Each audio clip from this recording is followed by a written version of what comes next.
Hi! Magandang araw, maulang araw. Nag-uulan ngayon, nakakatuwa naman. Tara, tingnan nyo itong mga pinamili ko sa palengke. Wait, baba ko lang kayo ng konti. Yan. Para makita nyo yung mga pinamili ko. Ito, binili ko to sa palengke. Magkano to? 25 pesos. Saging saba. Huli ko na ito ipapakita yung mga gulay na iba. Pangpakbet, bumili ako. 45 ang kilo. Ito lang, maliit lang binili ko. Nung nakaraan, buo-buo ko bumili ako kasi pinapakain ko kay Winter. Minsan ulam niya. Ito binili ko pang pakbet. Kasama nito, yan, talong. Gusto ko to, talong na to. Then sitaw, hindi ko nasasabihin sa inyo kung mga magkano itong mga pinamili ko. Basta ito, pang pakbet. Bumili lang ako ng okra. Nako, ito lang, hindi maganda. Hindi ako nakabili ng ampalaya. Bumili rin ako ng bawang. Wait, nasa pa ba yung ibang gulay ko?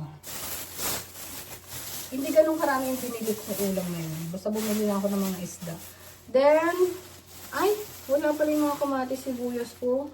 Naibigay ko sa mga tatay sa nanay. Pero, bibigyan ko rin naman sila. Hatian ko lang din naman sila kasi naibaba ko sa kanila lahat.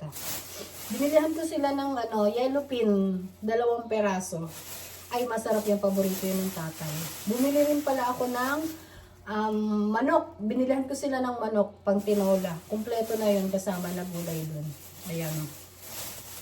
Bumili rin ako ng bangus. Ay, hiwa-hiwalay na siya kasi boneless na to. Gustong gusto ko to. Paborito ko to. Ay, sarap naman. Napakasarap talaga ng part ng belly ng bangus. Mamaya, ibababad ko na kagad dyan sa suka. Then, iluluto ko na rin kagad mamaya. Medyo maaga pa naman dito. Maaga ko ng konti naman dito. Konting-konti. Then, bumili rin ako ng buo. Kasi sisigang ko. Gusto ko buong sinigang na bangus. At daing din ako ng maliliit. Ayan o. Masarap kasi ito. Paborito ko talaga ang daing. Di ba puro tilapia? Puro tilapia. Tulitin ako yung tilapia. Ang mahal ng tilapia kanina. Pero hindi ako bumili. Ang binili ko lang ito, bangus. Inihaw. Hindi ko to iihaw.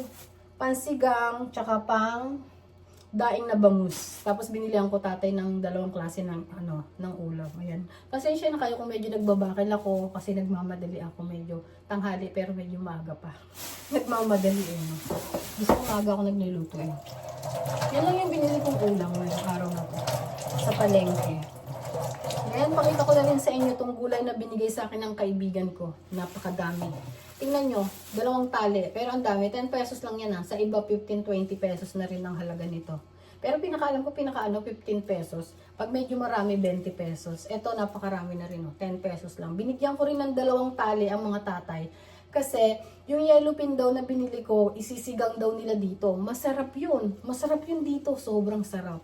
Sisigang mo dito sa talbos ng kamote. Ay, napakasarap. Try nyo. Sa mga hindi pa nakakapag-try noon, i-try nyo talaga, napakasarap. Minsan, diba, ang nilalagay lang natin ito, pansigang. Ito, ano ba tawag dito? Kangkong. Hinati ko lang yan kasi isa lang yung nabigay ng kaibigan ko dahil gawa ng nabenta niya na lahat yung ang natira, 1 peraso na lang. Binigay niya na sa akin. Kasi sabi niya masisira, sayang naman. Kaya binigay ko. Nagpa-thank you ako, nagpasalamat ako ng marami. Hi kaibigan, Geraldine. Yan. Kasi, sabi ko, pabili ng kangkong. Sabi ko, dalhin ko sa mga nanay, magsisigang sila. Sabi niya sa akin, hindi, wag mo nang bayaran, 1 peraso na lang yan. Sabi sa akin, nakakahiya, pero tinanggap ko na rin, hindi ko na tinanggihan. Tuwan-tuwa. Tuwan-tuwa ako. Tuwan-tuwa ang peg. Kasi nakalibre ng gulay. Pati ito, sinama niya, 4 na tali. O, di ba nakakatuwa? Tapos sabihan ko mga nanay, tama-tama daw pansigang. So, ayan lang, yung share ko sa inyo ngayong araw na to, kasi ang tagal ko na rin hindi nakakapag-update sa inyo sa buhay-buhay ko. Medyo nabisi lang ako ng konti nung mga nakaraang araw, pero eto na ako ulit nagbabalik. Ang inyong lingkod na si Annalisa, nagpo-vlog na naman, pero hindi naman ako super matagal na wala. Mga 1 linggo lang ata. Ganun na ba kagad katagal? Hindi, saglit lang. Ito, ilalaga ko to. Kung hindi ko to ilalaga, mamatimisan ko. Kaya lang, papahinugan ko pang mabuti. Kasi yung gusto ko nito, pag kumakain ako, ang payat ng saging. Ba't kaya ganun? Ang papayat ng saging. Tingnan nyo, lubog na lubog. Hindi siya maambok. Minsan may saging na maambok Talaga pa, sa palengke. Oh, ang payat oh. Grabe. Kitang-kita mo yung ano dito, yung balat talaga lumulubog lalo nito. Kasi naman namili talaga ako ng namili, wala naman talaga ako mapili. Ito lang talaga yung nakuha ko. Ang payat ng saging. Ito, mamatamisan ko, kung hindi naman, para makaiwas sa matamis, baka ilalaga ko na lang. Pero papahinugin kong mabuti. At tulad ng mga, share ko sa inyo ng mga nakaraan, gusto ko sa saging hinog kasi naglalasa sa langka, napakasarap. Ayan, paulit-ulit ko nang sinasabi sa inyo. I-comment nyo na lang dyan kung sino may gusto, pag nagluluto ng saging, gusto medyo talagang hinog na hinog. Kung ayoko nito. Gusto ko yung talagang hinog siya. So, ayun lang, share ko ngayong araw na to. Then, mangangamusta din ako sa inyo at sasabihin ko sa inyo na mag-ingat tayo lagi, okay? Kasi nag-uulan.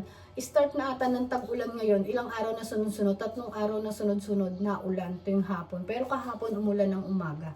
Ayan, ang share ko sa inyong araw ngayon, update sa buhay ko. Sa mga gustong magkaroon ng update sa buhay ko, yung mga marites na mga kapitbahay ko, yung mga kamag-anak ko na sobrang marites na masyadong pakialam. Mayara sa buhay na may buhay. Ayan ang update. Namili ako ng ulam pero konti lang. Hindi katulad ni Mr. pag nandito siya. Ang binibili niyang isda o mga ulam. Ayan. Alam niyo na. Na-share ko na yun sa inyo. Tignan niyo na lang. Para panoorin niyo yung ibang vlog ko, ha? Ayan, na-update ko ngayon. Bumili ako ng saging para merienda ko mamaya. Wala ako sa tindahan ngayon, nandito ako sa bahay, nag-day off ako. Okay? See ya! Yan lang ang aking share ngayong araw na to. Bangus! Ito, iulam ko ngayon, napakarami ko na naman makakain ito. Grabe. Pati si Raizel, marami makakain na ito panigurado. Kasi gustong-gusto ng paborito ng mga isda. So, ayan. Ito lang talaga ang share ko ngayong araw na to.